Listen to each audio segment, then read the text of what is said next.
Hammond?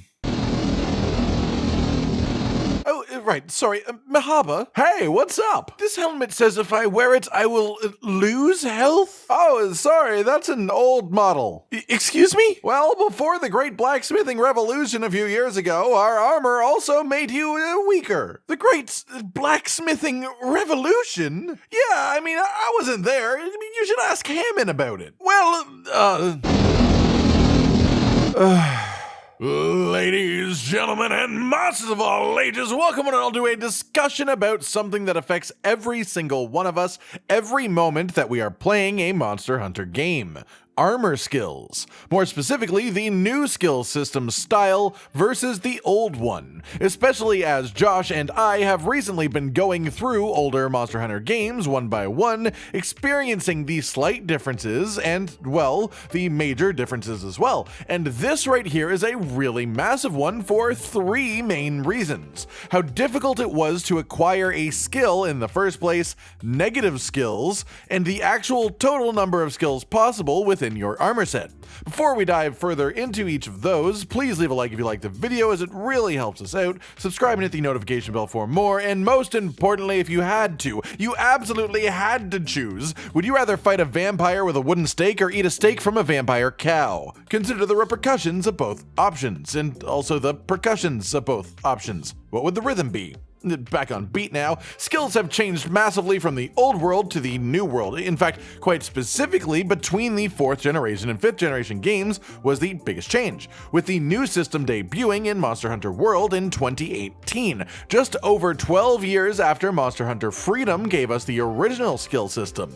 You can take that statement one of two ways though. One, they changed something that has been a fundamental part of the series for over 12 years. Or two, they updated a system that had been largely unchanged since 2005. Both of those statements are true. However, one can lead you to a negative outlook on this change, and one can lead you towards a positive one.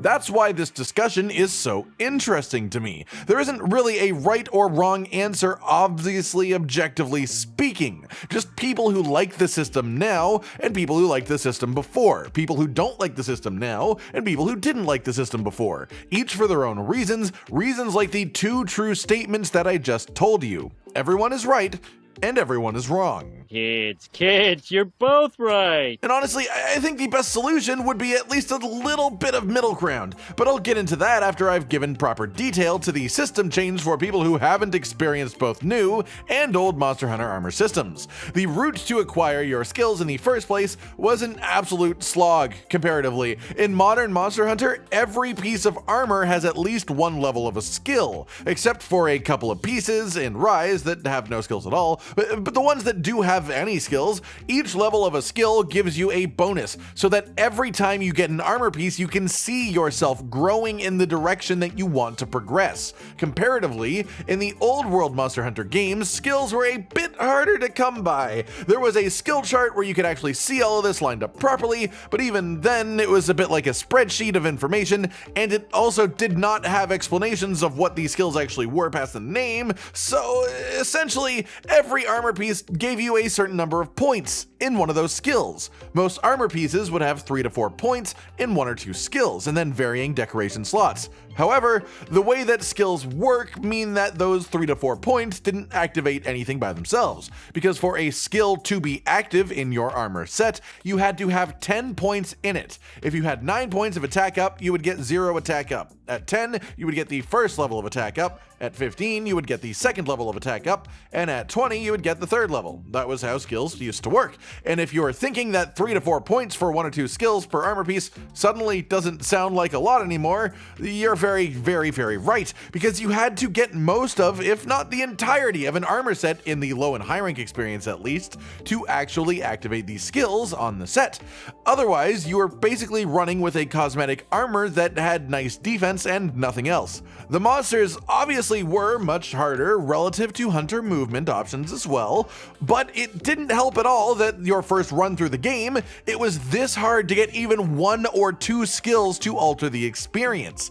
On top of this, every armor piece also had negative points in a skill, and reaching -10 in a skill would activate a debuff. -10 health would be health down, -10 defense would be defense down, so on and so forth. And so having a full armor set meant that you had to offset the negatives with your decoration space, at least somewhat. Negative skills, I think, are actually quite an interesting concept, and I sort of wish they were still in the game in some capacity, but I'll get into that more later. The point of this is that the decoration space used to counter negative skills could not be used to gain more skill points in your positive skills, so they essentially just counter out some of your decoration slots. All of this, combined with the requirements to actually activate a skill in general, wound up feeding into the biggest change in the skill system: the amount of skills that we get as a hunter. I already talked about the difference in skills in early game, but this of course translates to the later stages of Monster Hunter as well. Look at the Fatalis set in Monster Hunter World Iceborne. Look at even our endgame sets from base Monster Hunter World.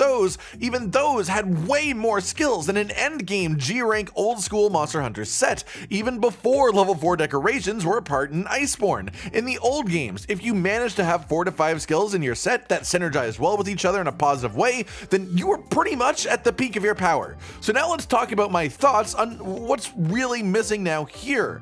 The answer to me is honestly as simple as negative skills. Sure, we could lower the total number of skills on modern armor sets to get it back towards where it was before, but more skills is just a load of fun potential unless you focus purely on attack. I have so many weird fun builds in Rise that aren't necessarily the strongest by any means, but are only anywhere close to capable because the skill space in the game lets me put together weird things until it works. I sort of love that.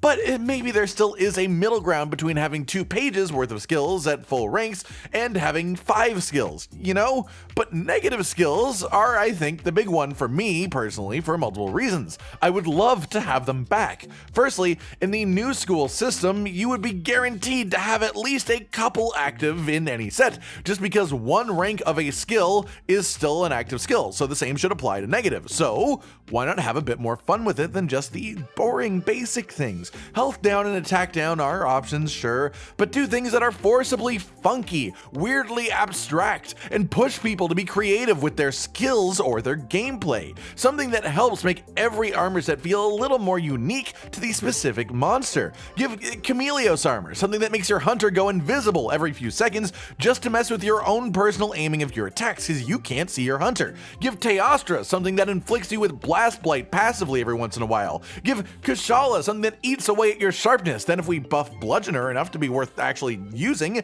then that could be a super fun synergy combo there. Do you see what I'm saying? Negative skills can be negatives on the surface, but then find ways to be turned into positives if they are interesting enough. Of course, there would still be ways to add positive points to counter the negative if you are so inclined, but I love the idea of at least Elder Dragon level enemies having something in their armor that tries to punish you for using it. Like, you have to experience the negatives of having the dragon's power, but not having their control of this power, because you aren't them. You don't have their biological adaptations built to make their powers safe for their use.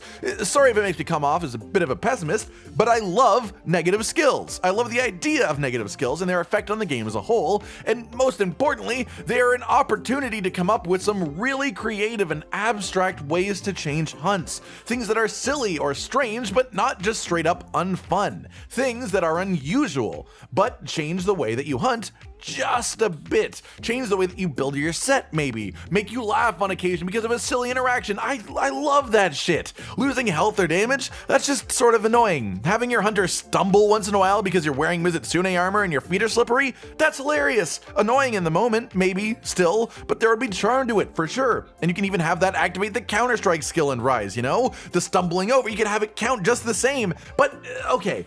This is just my personal change. I think negative skills are cool. I would like to have negative skills back in some way in the future. Otherwise, I honestly personally quite prefer the modern skill system to the old one. I definitely think that we could stand to have less skills just because having multiple pages in your armor set in Rise before we are even in Master Rank is sort of crazy. But as someone who loves creating crazy sets, I can't really personally complain a massive amount about having more customization control over my hunting experience experience. The old skill system was fantastic, but the new one is also fantastic. The perfect skill system for Monster Hunter? Well, in my mind, it's somewhere a little bit in the middle. Definitely further on the side of the modern skill system, but with more of the old system still around than we currently have. The negative skills, most importantly, and maybe less just overall skills. But I definitely think that a fun revamp of negative skills would be an awesome way to achieve that as well. Make people choose between using skill space to counter the negative or just dealing with the negative, going through it and just hunting with that on, even building around the negative in your set in some cases. Alright everyone, this has been a bit of a discussion about the differences in the modern Monster Hunter skill system from the very beginning to the modern day, with the biggest jump of course being between the old world and the new world, as well as the changes that I personally might make to the system if I was suddenly made game director for the next Monster Hunter game, which I won't be in case you were getting your hopes up for some reason. Unless, no, I don't even have a sailing license. Like if you like the video, subscribe to the notification bell for more, and most importantly, ladies and gentlemen, until next time, stay sweet. Josh, Cotton, and Hollow with the videos, dropping the humor like a hammer on your tippy toes, bringing entertainment on a daily arrangement to take our insanity and turn it into entertainment. Yes, I said entertainment twice, to reiterate that it is nice to look into your faces on a mostly daily basis when you let us in your homes to make the whole world our stage. Goodbye.